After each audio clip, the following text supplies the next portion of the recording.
5টা টাকা দেন না, আমার না অনেক খিদা লাগছে। বাবা সিয়াম, তুই আব্বা তুমি? তুই এভাবে রাস্তায় ভিক্ষা করতেছিস কেন? আব্বা আমি খিদার জ্বালায় সইতে পারি নাই দেখা আবার ভিক্ষা করতাছি। আমার জীবনটা আব্বা পুরাই শেষ হয়ে গেছে, কেউ 2টা টাকাও ভিক্ষা দিতে চায় না।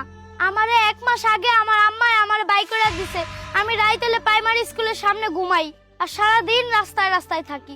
1 মাস যাবত তুই এইভাবে বাইরে বাইরে ভিক্ষা করতেছিস? তোর এরকম অবস্থা আমার একটাবার জানাবি না তুই? কেমনে জানাম আব্বা তোমার? আমি কি মোবাইল চালাইতে জানি আব্বা? এই জন্যই তো তোমার আমি জানাইতে পারি নাই। তোর মা তো আমাকে বলছে তোকে নাকি হোস্টেলে দেওয়া হয়েছে।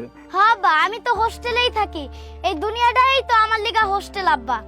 যেখানে ইচ্ছা খাই, যেখানে ইচ্ছা ঘুমাই। আব্বা তুমি কি আমার বাসায় লয়ে যাবে? আমি আবার ভালো মন্দ খাইতে পারমু?